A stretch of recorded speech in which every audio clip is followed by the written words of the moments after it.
Baik, dalam cerita hari ini juga pastinya kita ingin memberi tumpuan kepada hari penamaan calon yang berlangsung awal pagi tadi dan ia secara rasminya menandakan bahawa perang pilihan raya negeri Melaka telah pun bermula dan PRN kali ini pastinya menjadi satu pusingan yang cukup menarik bukan sahaja dengan keberanian kesemua parti iaitu BN, Pakatan Harapan, PH dan Perikatan Nasional PN mempertaruhkan ramai calon muda sebagai taktikal baharu untuk mencuri hati pengundi, malah ia dilangsungkan dengan situasi yang cukup berbeza. Tidak lagi semeriah seperti dahulu dengan adanya kempen, perarakan dan juga ceramah secara besar-besaran. Namun ada juga amaran Suruhanjaya Pilihan Raya SPR supaya tidak ada perarakan maupun aktiviti perkumpulan oleh penyokong sepenuhnya PRN Melaka nampaknya tidak diendahkan oleh setengah parti-parti politik. Dan hari ini juga Polis Melaka telah menerima 2 laporan berhubung tindakan calon yang membawa penyokong di 2 pusat penamaan calon. Dan Timbalan Ketua Polis Melaka, Datuk Razali Abu Samah berkata laporan membabitkan kejadian di Dewan Kompleks Jawatankuasa Pembangunan dan Penyelarasan Dewan Undangan Negeri Japarun Tanjung Bidara serta Kompleks Komiti Desa KKD Teluk Mas di Melaka Tengah. Baik, jadi kita ingin bersama terus dengan Wakil Esrawani di Melaka, Syuhada Abdul Kadir yang pastinya tadi ada membuat liputan di kawasan Don Teluk Mas. Syuhada, apa cerita agaknya? Bagaimana Syuhada juga melihat ataupun keadaan pematuhan SOP sewaktu penamaan calon tadi? Baik, bercakap soal pematuhan sepanjang hari penamaan calon ini, apa yang saya boleh kongsikan, sejak awal pagi pihak polis, petugas keselamatan, pasukan polis dan juga SPR memang mengawal ketat semua pusat penamaan calon yang mana kali ini pusat penamaan calonnya berbeza berbanding pilihan raya sebelum ini di 28 lokasi Dewan Undangan Negeri di seluruh negeri Melaka ini. Dan jika sebelum ini saya laporkan, saya membuat liputan di Dewan Undangan Negeri Don Teluk Mas yang mana di Don Teluk Mas tadi polis membuka satu kertas siasatan yang mana ada sekumpulan penyokong mengiringi calon untuk hadir ke pusat penamaan calon itu. Bagaimanapun ianya berlangsung sangat ringkas.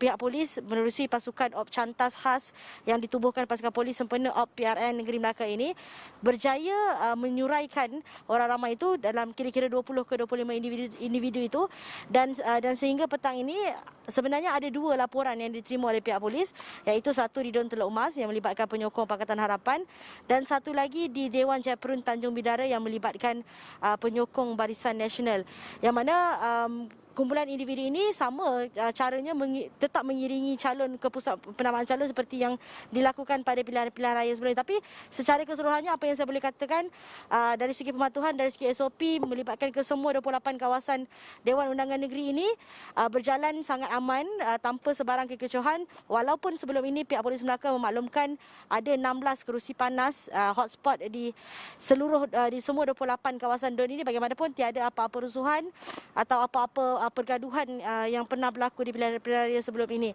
Dan mungkin saya boleh sentuhkan juga, kita tahu bahawa penamaan calon selesai kira-kira jam 10 pagi tadi di semua 28 kawasan Dewan Undangan Negeri ini, dan selepas selesai saja penamaan calon memang ada banyak sidang media oleh pelbagai parti politik, dan antaranya kita tahu bahawa SPR juga tadi ada mengumumkan bahawa hanya membenarkan kempen secara kenderaan yang menggunakan membesar suara dan tidak membenarkan kempen walkabout ataupun kempen rumah ke rumah. Bagaimanapun apa yang saya boleh kongsikan berdasarkan tinjauan saya selepas saya keluar daripada kawasan Dewan Undangan Negeri Teluk Mas tadi, bercakap semula soal pematuhan itu, apa yang saya boleh kongsikan, masih ada lagi beberapa kumpulan jentera-jentera parti politik yang mengadakan walkabout di kawasan-kawasan kedai makan, kawasan-kawasan kedai-kedai dan rumah-rumah di sekitar kawasan Dewan Undangan Negeri itu, Faris. Dan juga Syuhada, kita mestinya tidak mahu sebarang kluster ataupun peningkatan kes berlaku disebabkan oleh PRN pada kali ini yang berlangsung di Melaka.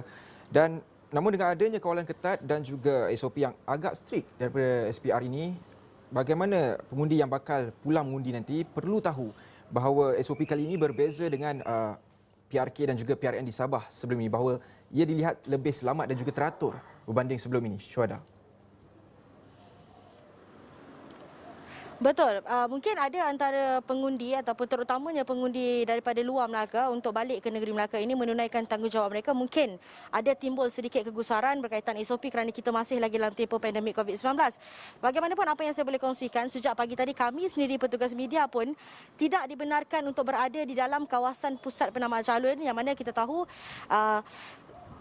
langkah itu adalah bagi memastikan penjarakan fizikal dipatuhi, semua SOP dipatuhi, yang mana walaupun petugas itu telah diatur, hanya beberapa petugas yang mempunyai PAS Suruhanjaya Pilihan Raya dibenarkan berada di kawasan pusat penamaan calon. Bagaimanapun kami sendiri pun petugas media tidak boleh berada di dalam kawasan itu, dan apabila saya bertemu dengan RO di pusat penamaan calon itu, katanya itu adalah bagi memastikan jumlah individu yang berada di dalam kawasan pusat-pusat penamaan calon itu tidak terlalu ramai, hanya mengikut kapasiti yang benar-benar ditetapkan saja, Faris. Dan juga Syuhada, saya ingin bertanyakan melihat kepada SOP yang dibentangkan oleh SPR pada tengah hari tadi, bagaimana Syuhada melihat ataupun reaksi daripada parti-parti politik? Mungkin ada di antara mereka yang meminta supaya SPR memperincikan lagi SOP yang ditetapkan menjelang PRN pada kali ini, Syuhada.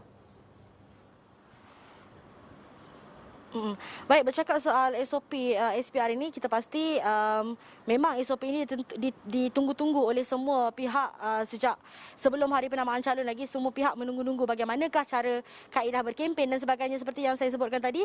Apabila saya keluar sahaja di kawasan Dewan Undangan Negeri Teluk Mas itu, memang saya dapat lihat pada awalnya sebelum pengumuman oleh pengurusi SPR tadi, memang ada jentera parti yang melakukan walkabout, mulakan kempen, yang mana kita tahu kempen dibenarkan selepas usai sahaja proses penamaan calon. Tetapi sehingga petang ini, saya pasti tak ada mana-mana jentera ataupun parti-parti politik mengadakan walkabout, mengadakan kempen mengikut arahan yang ditetapkan SPR. Dan bagaimanapun kita tak tahu lagi, mungkin pada malam ini mereka akan mula seperti kebiasaan sebelum ini, mereka akan mula menggerakkan kenderaan masuk ke taman-taman perumahan menggunakan pembesar suara bagi memulakan kempen parti politik masing-masing, Faris. Baik, terima kasih Syuhada Abdul Kadir. Beliau merupakan wakil Esrauni di Melaka yang pastinya akan membawakan perkembangan lebih menarik lagi menjelang lagi 2 minggu sebelum hari pengundian yang berlangsung pada 20 November nanti. Kita berehat seketika sebelum kembali dengan perkembangan di Bumi Kenyalang.